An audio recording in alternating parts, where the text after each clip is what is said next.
ধ্বংসস্তূপের মাঝেই আবারও খোলা হচ্ছে বইয়ের পাতা। টিনের বেড়া আর কাপড়ের তাঁবুর ভেতরে শিশুরা একসঙ্গে মুখরিত করে তুলছে অক্ষর শিক্ষা আর খুনসুটির সুরে। যুদ্ধের ধুলো মুছে সিরিয়ার ছোট্ট মেয়েরা আবারও ফিরতে শুরু করেছে স্কুলে।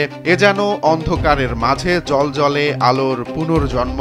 ইউনিসেফের সহায়তায় লাতাকিয়া প্রদেশের সালমা গ্রামে চালু হয়েছে ইয়েম এডুকেশনাল প্রজেক্ট। গৃহযুদ্ধের ধ্বংসে যখন গ্রামের অধিকাংশ স্কুল ভেঙে পড়েছে, তখন এই প্রকল্পই হয়ে উঠেছে শিশুদের শিক্ষার একমাত্র আশ্রয়স্থল। নিন মজাদার গোলমার্ক পপ, কুড়মুড়ে বাইটে ফুরফুরে লাইফ। অস্থায়ী এই শিক্ষা তাঁবুতে এখন চলছে ক্লাস, পাঠ্যপুস্তকের সঙ্গে সঙ্গে শেখানো হচ্ছে আবারও স্বপ্ন দেখতে। শিক্ষা কেন্দ্রের পরিচালক মানার সুবহি জানান, স্থানীয় ও ফেরত আসা শিশুদের পুনরায় শিক্ষার মূলধারায় আনাই তাদের প্রধান লক্ষ্য। অনেক শিশুই আগে আরবি পড়তে বা লিখতে পারত না, তাদের একেবারে শুরু থেকে শেখানো হচ্ছে।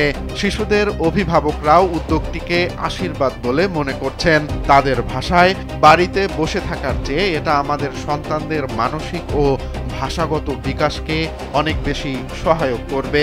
জাতিসংঘের শিশু তহবিল ইউনিসেফের তথ্য মতে সিরিয়ায় এখনো 24 লাখ শিশু বিদ্যালয়ের বাইরে। তবু সালমার এই তাঁবুগুলো প্রমাণ করছে, যতই যুদ্ধের আগুন জ্বলে উঠুক না কেন, শিক্ষা কখনো হার মানে না।